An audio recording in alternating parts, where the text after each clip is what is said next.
ಆತ್ಮನಿರ್ಭರ ಯೋಜನೆ ಅನುಷ್ಠಾನದಿಂದ ದೇಶದ ಅಭಿವೃದ್ಧಿಯಲ್ಲಿ ಕ್ಷಿಪ್ರ ಬದಲಾವಣೆಯಾಗಿದೆ. ನಮ್ಮ ಯೋಚನೆಗಳನ್ನು ಸಾಕಾರ ಮಾಡುವ ಮನಸ್ಸು ನಮ್ಮಲ್ಲಿರಬೇಕು. ಆಯುಷ್ಮಾನ್ ಭಾರತ ಯೋಜನೆಯಲ್ಲಿ ಹಲವರು ಪ್ರಯೋಜನ ಪಡೆದಿದ್ದಾರೆ. ದೇಶದ ಆರ್ಥಿಕ ಸ್ಥಿತಿಯಲ್ಲಿ ಹುದ್ದೆ ತುಂಬಲು ಬಲು ಕಷ್ಟ. ನಮ್ಮ ಬದುಕನ್ನು ನಾವುಗಳೇ ರೂಪಿಸಿಕೊಳ್ಳಬೇಕು ಎಂದು ಸಮಾಜ ಕಲ್ಯಾಣ ಮತ್ತು ಹಿಂದುಳಿದ ವರ್ಗಗಳ ಕಲ್ಯಾಣ ಇಲಾಖೆಯ ಸಚಿವರಾದ ಕೋಟಾ ಶ್ರೀನಿವಾಸ ಪೂಜಾರಿ ಹೇಳಿದರು.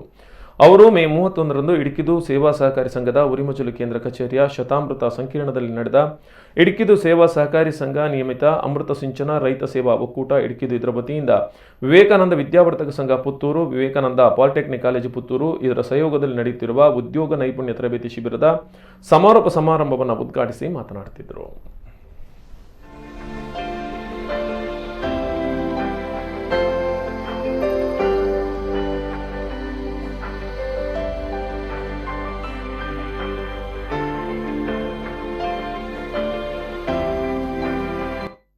ಸ್ವಂತ ಉದ್ಯೋಗದ ಬಗ್ಗೆ ಒಂದು ಕನಸು ನಿಮ್ಮ ಮನಸ್ಸಲ್ಲಿ ಹುಟ್ಟಿದೆ, ನಾನೇನಾದರೂ ಮಾಡಬೇಕು ಅಂತ. ನಮ್ಮೆಲ್ಲರ ಮನಸ್ಸಲ್ಲಿ ಇರ್ತಲ್ಲ ಬಗ್ಗಿನ ಸೆಟ್, ನಾವೇನಾದರೂ ಮಾಡಬೇಕು ಅಂತ ಕಡೆಗೆ ಹೋಗಿ ಎಲ್ಲೆಲ್ಲೋ ಸೇರಿಕೊಂಡು. ಬಹಳ ಪ್ರಮುಖವಾದ ಸಂಗತಿ ಅಂತ ಹೇಳಿದರೆ ಸ್ಕಿಲ್ ಇಂಡಿಯಾದ ಬಗ್ಗೆ ಮಾತಾಡಿ ಅಂತ ವಿಶ್ವೇಶ್ವರ ಭಟ್ ಹೇಳಿದ್ರು ನನಗೀಗ. ಈ ದೇಶದಲ್ಲಿ ಸುಮಾರು 140 ಕೋಟಿ ಜನ ಇದ್ದಾರಲ್ವ. ಇನ್ನು ಸ್ವಲ್ಪ ವರ್ಷಕ್ಕೆ ನಾವು ಚೈನಾಕ್ಕೆ ಮುಂದೆ ಹೋಗ್ತೀವಿ ಅಂತೆಲ್ಲ ಸುದ್ದಿ ಇದೆ.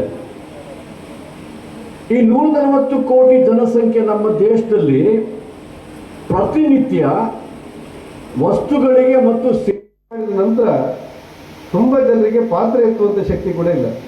ಅಡುಗೆ ಮಾಡಬೇಕಾದ್ರೆ ಪಾತ್ರೆ ಎತ್ತಬೇಕಲ್ಲ. ಆರೋಗ್ಯ ಈ ಸರಿ ಹೇಳಿದೆ, ನೀವು ಮೆರಿಟಲ್ಲಿ ಬನ್ನಿ, ಆದ್ರೆ ನಿಮ್ಮ ದೈಹಿಕ ಪರೀಕ್ಷೆ ಒಂದ್ಸತಿ ಆಗಬೇಕಲ್ಲ.